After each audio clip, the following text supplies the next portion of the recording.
Assalamualaikum warahmatullahi wabarakatuh.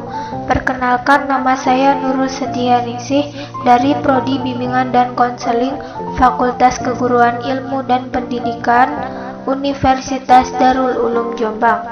Kami di sini akan mempresentasikan tugas kami yang berjudul Peranan EQ, EQ dan SQ dengan beranggotakan Dodi Gamza Asnawi, Anam Nur Sofa, dan saya Nurul Setianingsih dengan guru pembimbing Dr. Baharudin Al-Habsyi MPD. EQ atau kecerdasan intelektual menurut Martin Pali pada tahun 1993 adalah syarat minimum kompetensi.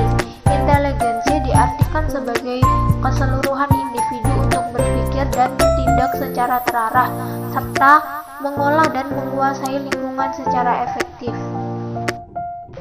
Information title. Konsep inteligensi yang pertama kali dirintis oleh Alfred Binet pada tahun 1964 mempercayai bahwa kecerdasan itu bersifat tunggal dan dapat diukur dalam satuan angka, yaitu inteligensi quotient atau IQ.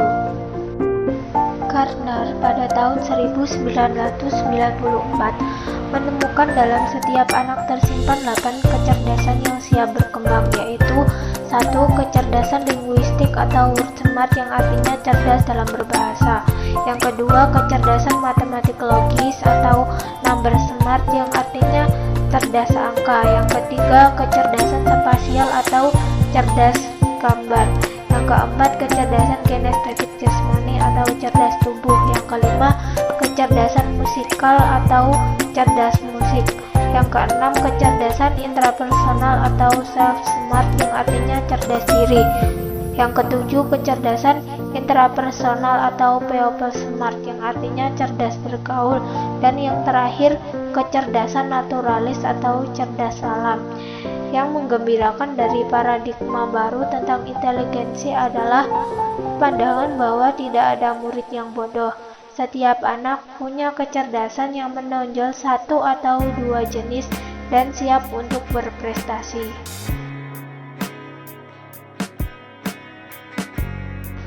Pembahasan yang selanjutnya yaitu EQ. Penelitian mutakhir menjelaskan bahwa kecerdasan intelektual belumlah cukup. EQ menyumbangkan 20% dari keberhasilan. Yang lebih banyak peranannya dalam keberhasilan seseorang adalah kecerdasan emosional, yaitu 80%. Apakah kecerdasan emosional itu? Kecerdasan emosional adalah kemampuan untuk mengenali perasaan sendiri dan perasaan orang lain, kemampuan memotivasi diri sendiri, kemampuan mengelola emosi dengan baik dan dalam berhubungan dengan orang lain.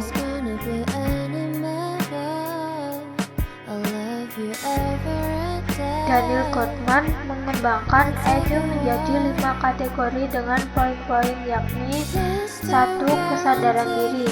Kesadaran emosi diri, menilai pribadi dan percaya diri.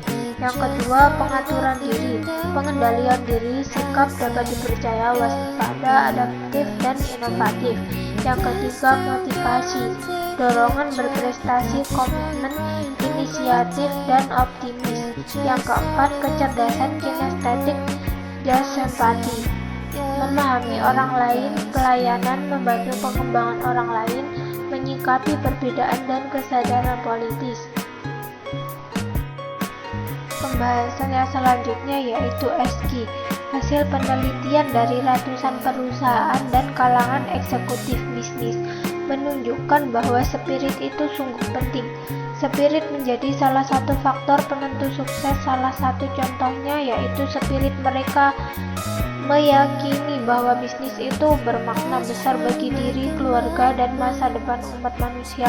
Sebaliknya, keringnya spirit akan meruntuhkan seseorang atau perusahaan. Pengertian kecerdasan spiritual. Menurut Agus Germanto pada tahun 2010 menyatakan bahwa spiritual adalah inti dari pusat diri sendiri. Kecerdasan spiritual adalah sumber yang mengilhami, melambangkan semangat dan mengikat diri seseorang kepada nilai-nilai kebenaran tanpa batas waktu. Muhammad Zuhri menambahkan bahwa ESQ merupakan kecerdasan yang digunakan untuk berhubungan dengan Tuhan Yang Maha Esa. Ciri-ciri ESQ tinggi menurut Dimitri Mahayana yaitu 1. Memiliki prinsip dan visi yang kuat. Yang kedua, mampu melihat kesatuan dalam keanekaragaman. Yang ketiga, mampu memahami setiap sisi kehidupan. Dan yang terakhir, mampu mengelola dan bertahan dalam kesulitan dan penderitaan.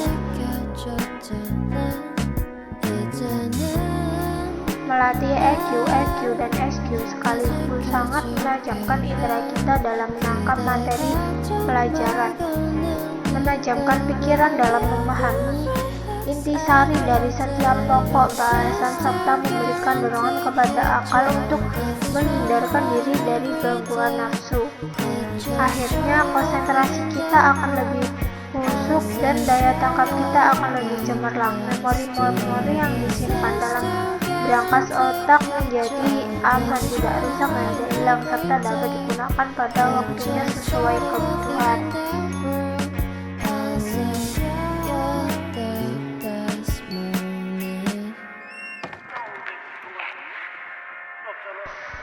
Sekian presentasi dari kami. Apabila ada kurang dan lebihnya, kami mohon maaf yang sebesar-besarnya.